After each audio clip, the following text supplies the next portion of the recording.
नमस्कार दोस्तों, प्रभात online study point में आपका स्वागत है। दोस्तों, आज का क्लास भारतीय राष्ट्रीय कांग्रेस के महत्वपूर्ण अधिवेशन से संबंधित है। इससे संबंधित जितने भी प्रकार के प्रश्न पूछे जाते हैं उनको मैं समेटने का प्रयास किया हूं। तो चलिए दोस्तों, विषय वस्तु की ओर चलते हैं। सबसे पहला अधिवेशन भारतीय राष्ट्रीय कांग्रेस का पहला अधिवेशन 1885 में मुंबई में हुआ था, जिसके अध्यक्ष बोमेश चंद्र बनर्जी थे। कांग्रेस की स्थापना 1885 में हुई थी और स्थापना के को ही इसका पहला अधिवेशन माना गया, जिसके अध्यक्ष बोमेश चंद्र बनर्जी थे और कांग्रेस के संस्थापक या जन्मदाता के रूप में ए ह्यूम को माना जाता है। इस अधिवेशन में महत्व की विशेषता थी कि इस अधिवेशन में 72 प्रतिनिधि शामिल हुए थे और इस कांग्रेस के प्रथम अध्यक्ष तो बोमेश चंद्र बनर्जी थे, लेकिन इसके प्रथम महासचिव ह्यूम ही थे, जो 1885 से लेकर 1905 तक लगातार कांग्रेस के महासचिव के पद पर कार्यरत थे। और कांग्रेस के स्थापना के समय भारत का वायसराय लॉर्ड डफरिन था। आगे बढ़ते हैं दोस्त।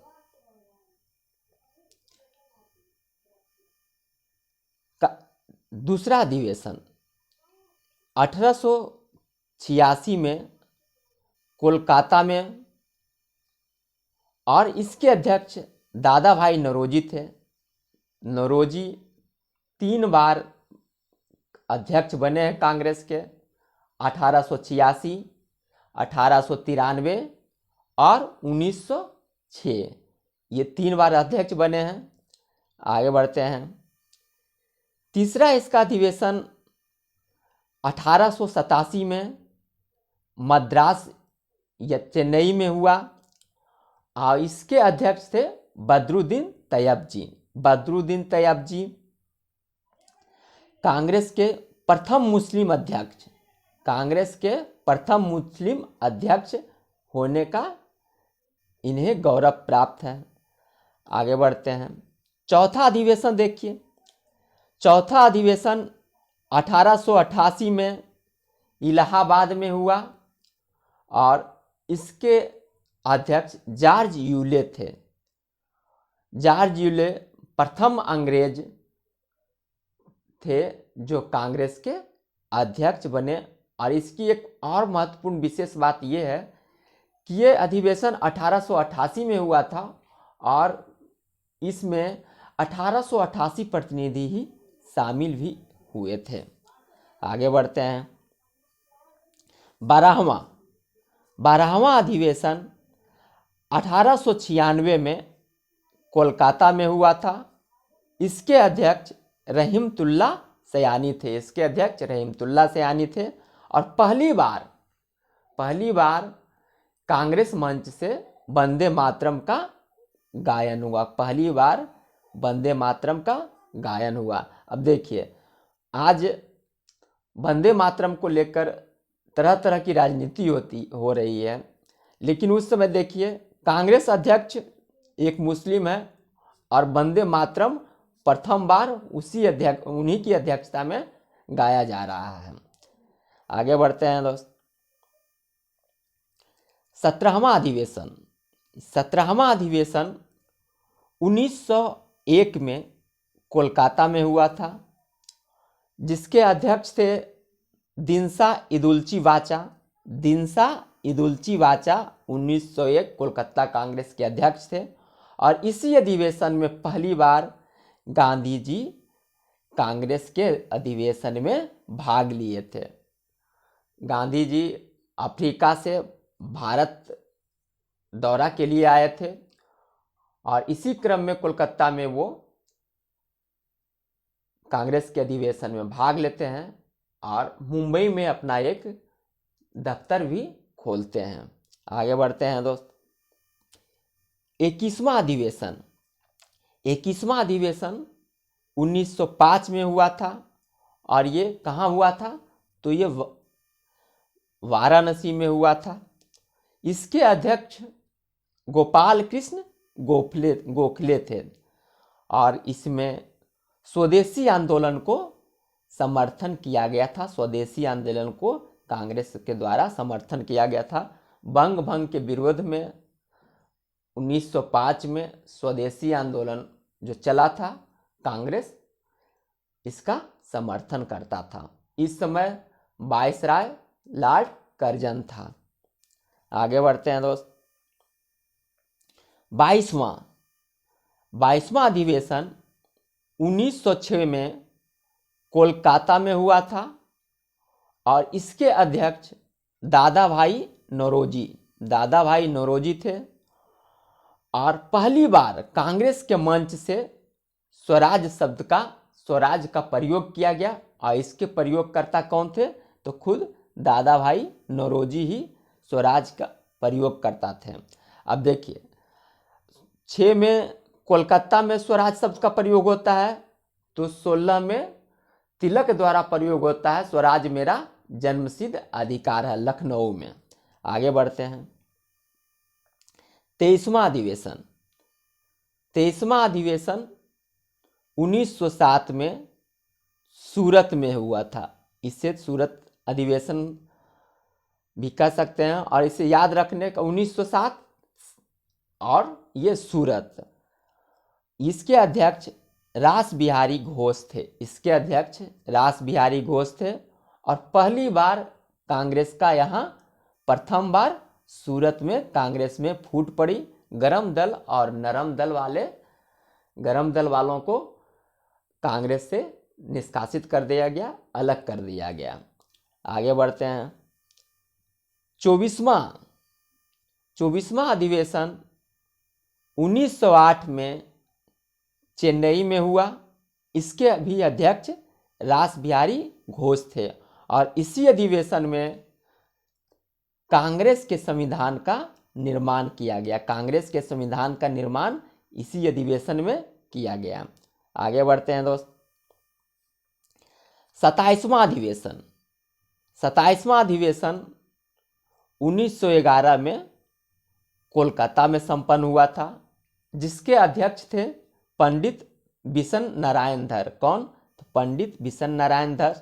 और पहली बार जनगण मन को 1911 के कोलकाता कांग्रेस में ही गाया गया था। ये रविन्द्रनाथ टैगोर का रचना है। रविन्द्रनाथ टैगोर ही एकमात्र ऐसे अकेले व्यक्ति हैं जिनके रचित गीत गान 2 देशों का राष्ट्रगान है, भारत का जनगण मन और बांग्लादेश का अमार सोनार बांग्ला। आगे बढ़ते हैं। 32वां अधिवेशन 1916 में लखनऊ में हुआ था। इसे 1916 का लखनऊ अधिवेशन भी कह सकते हैं। इसके अध्यक्ष अंबिका चरण मजूमदार थे। इसकी महत्वपूर्ण घटना देखिए, जो कांग्रेस सूरत कांग्रेस अधिवेशन में फूटा था गरम और दल, वो यहाँ आके फिर से कांग्रेस में एकीकरण हुआ। इसके अलावे यहाँ कांग्रेस और लीग के बीच एक समझौता हुआ, लेकिन एक नकारात्मक बात ये हुई कि यहाँ कांग्रेस के द्वारा मुस्लिम लीग के पृथक निर्वाचन की मांग को स्वीकार कर लिया गया। आगे बढ़ते हैं दोस्त। 33वां अधिवेशन 1917 में कोलकाता में हुआ था और एनी बेसेंट इसके अध्यक्ष थे और प्रथम महिला अध्यक्ष, कांग्रेस का प्रथम महिला अध्यक्ष होने का गौरव एनी बेसेंट को ही जाता है। आगे बढ़ते हैं दोस्त। अब एक है विशेष अधिवेशन 1918 1918 का विशेष अधिवेशन ये मुंबई में हुआ था और इसके अध्यक्ष हसन इमाम थे। और इसी विशेष अधिवेशन में कांग्रेस का दूसरी बार विभाजन होता है। और विभाजन किस मुद्दे पर होता है? तो मॉन्टेग्यू सुधार के मुद्दे पर ये इसका विभाजन, कांग्रेस में दूसरी बार विभाजन होता है। आगे बढ़ते हैं दोस्त। 1920 का विशेष अधिवेशन, 1920 का कोलकाता में ये एक विशेष अधिवेशन हुआ था और ये इसकी अध्यक्षता लाला लाजपत राय कर रहे थे। और इस अधिवेशन, ये विशेष अधिवेशन इसलिए किया गया था क्योंकि गांधी असहयोग प्रस्ताव लाना चाहते थे, लेकिन इस अधिवेशन में असहयोग का प्रस्ताव पास नहीं हो पाया। आगे बढ़ते हैं। 36वां अधिवेशन, 36वां 1920 में, और ये नागपुर में संपन्न हुआ। कहाँ संपन्न हुआ? तो नागपुर में संपन्न हुआ। और इसके अध्यक्ष वीर राघवाचारी थे। इसके अध्यक्ष कौन थे? तो वीर राघवाचारी 1920 के नागपुर कांग्रेस अधिवेशन के अध्यक्ष वीर राघवाचारी थे। और इसी अधिवेशन में चित्तरंजन दास ने असहयोग प्रस्ताव रखा जो पास हो गया। इसी अधिवेशन में चित्तरंजन दास ने जो प्रस्ताव रखा वो पास हो गया। और पहली बार कांग्रेस ने रियासतों के लिए, अपनी देशी रियासतों के लिए भी अपनी नीति इसी अधिवेशन में 1920 के नागपुर अधिवेशन में ही घोषित करता है। आगे बढ़ते हैं। अब देखते हैं एक 1923 का विशेष अधिवेशन, ये भी महत्वपूर्ण है। ये दिल्ली में संपन्न हुआ था और इसके अध्यक्ष अबुल कलाम आज़ाद थे। इसके अध्यक्ष कौन थे? तो अबुल कलाम आज़ाद थे। और अबुल कलाम आज़ाद ही कांग्रेस के सबसे युवा अध्यक्ष के रूप में इनको गौरव प्राप्त हुआ है। और ये 35 वर्ष की अवस्था में कांग्रेस के अध्यक्ष बने। आगे बढ़ते हैं दोस्त। 40वां अधिवेशन, 40वां अधिवेशन 1924 में बेलगाम में। ये इसलिए महत्वपूर्ण है क्योंकि इसके अध्यक्ष महात्मा गांधी थे। और महात्मा गांधी कांग्रेस के मात्र एक ही बार अध्यक्ष रहे हैं। और ये इसलिए भी महत्वपूर्ण है क्योंकि जो 1916 के लखनऊ कांग्रेस में कांग्रेस और मुस्लिम लीग के बीच समझौता हुआ था, वो 1924 के बेलगाम कांग्रेस में आके समाप्त हो जाता है। आगे बढ़ते हैं दोस्त। 41वां अधिवेशन, 41वां अधिवेशन 1925 में कानपुर में संपन्न हुआ था, जिसके अध्यक्ष सरोजनी नायडू थी। कौन थे? तो सरोजनी नायडू थे। और सरोजनी नायडू को प्रथम भारतीय महिला अध्यक्ष होने का गौरव प्राप्त है। कि तो कई बार क्वेश्चन आता है और लोग कंफ्यूजन में पड़ जाते हैं। प्रथम महिला अध्यक्ष, प्रथम भारतीय महिला अध्यक्ष में लोग कंफ्यूजन में पड़ जाते हैं। इसलिए ध्यान रखना है, जब प्रथम महिला अध्यक्ष आएगा तो सरोजनी नायडू, और प्रथम महिला अध्यक्ष आएगा तो एनी बेसेंट। और एक चीज़ और रखिएगा, ये आज़ादी तक कांग्रेस के मात्र 3 महिला कांग्रेस अध्यक्ष पद पर 3 महिला रही है, एनी बेसेंट, सरोजनी नायडू और नलिनी सेन गुप्ता। अब देखते हैं कि सरोजनी नायडू 1925 में बनी है, उसके 8 साल पीछे जाइए तो एनी बेसेंट, और उसके 1925 के 8 साल आगे जाते हैं अर्थात 1933 तो नलिनी सेन गुप्ता कांग्रेस के अध्यक्ष पद पर रही है। आगे बढ़ते हैं। एक चीज और, इसी 1925 के कानपुर अधिवेशन में हिंदी को राष्ट्रभाषा के रूप में प्रयोग करने की बात की गई। आगे बढ़ते हैं दोस्त। 42वां अधिवेशन 1926 में गुवाहाटी में संपन्न हुआ, जिसके अध्यक्ष एम श्रीनिवास अयंगर थे। 42वां अधिवेशन 1926 गुवाहाटी में संपन्न हुआ। अध्यक्ष इसके श्रीनिवास अयंगर थे। और इसी अधिवेशन में 1926 के गुवाहाटी अधिवेशन में ही कांग्रेस नेताओं को खादी वस्त्र पहनना अनिवार्य कर दिया गया। ये भी क्वेश्चन बहुत बार पूछता है, अब पूछते रहता है, इसलिए इस पर ध्यान रखना है। आगे बढ़ते हैं दोस्त।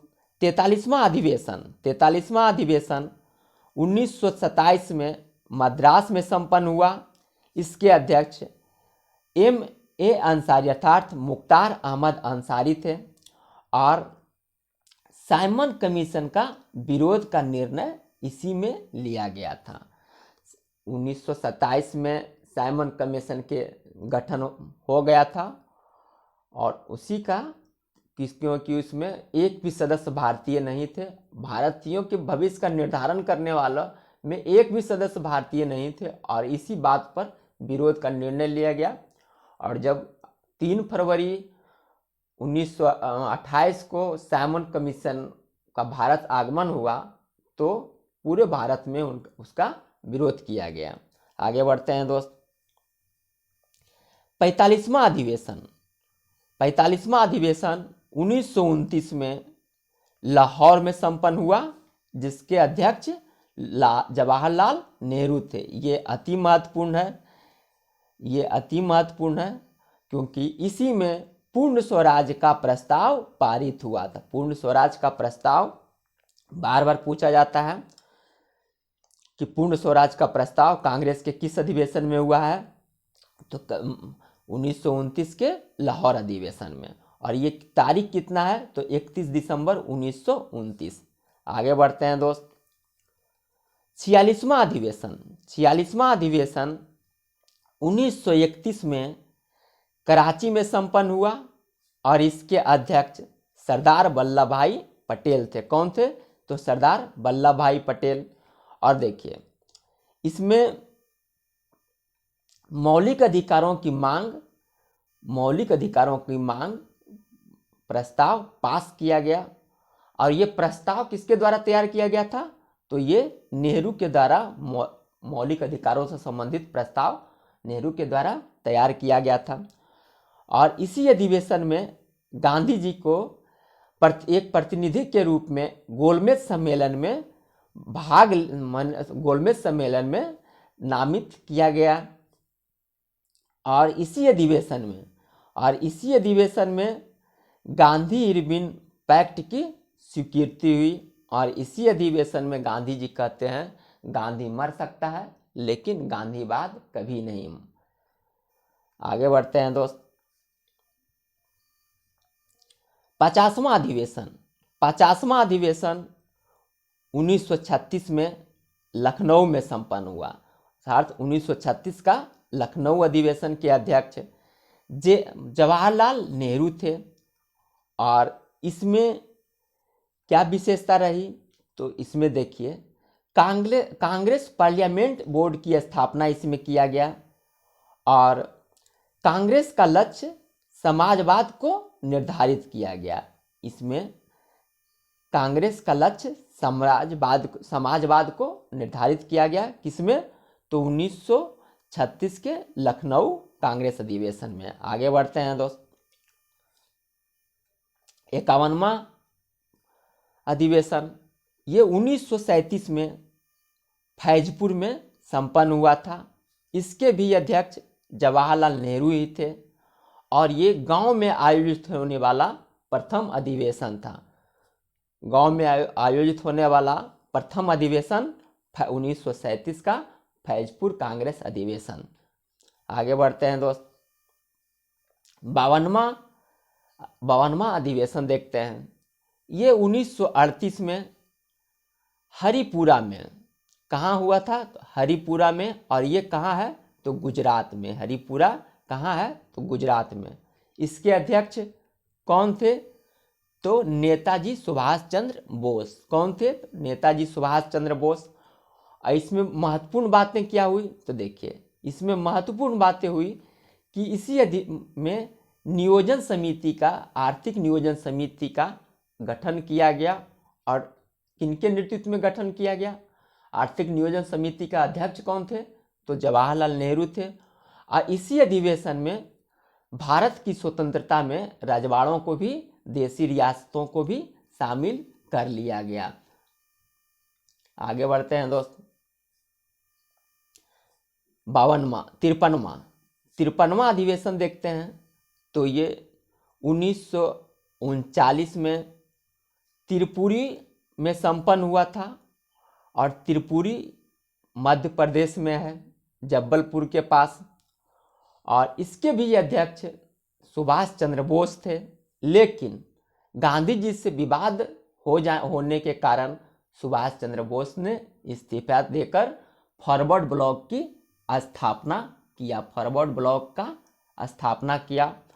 और इनके इस्तीफा देने के बाद डॉक्टर राजेंद्र प्रसाद कांग्रेस के यहाँ अध्यक्ष बनते हैं। आगे बढ़ते हैं दोस्त। 54वां, ये 1940 में संपन्न हुआ, और ये कहाँ संपन्न हुआ था? तो झारखंड के रांची शहर, झारखंड के रामगढ़ में। और इसके अध्यक्ष कौन थे? अबुल कलाम आज़ाद। और ये अबुल कलाम आज़ाद सबसे लंबे समय तक कांग्रेस के अध्यक्ष पद पर कार्यरत रहने वाले व्यक्ति हैं, क्योंकि 1939 में ही द्वितीय विश्व युद्ध प्रारंभ हो चुका था। और द्वितीय विश्व युद्ध से 1940 से लेकर 1946 तक कांग्रेस का कोई अधिवेशन नहीं हुआ था। अतः 1940 से 46 तक सबसे लंबे कार्यकाल के लिए अबुल कलाम आज़ाद कांग्रेस के अध्यक्ष पद पर बने रहे। और इसी के साथ 55वां देखते हैं।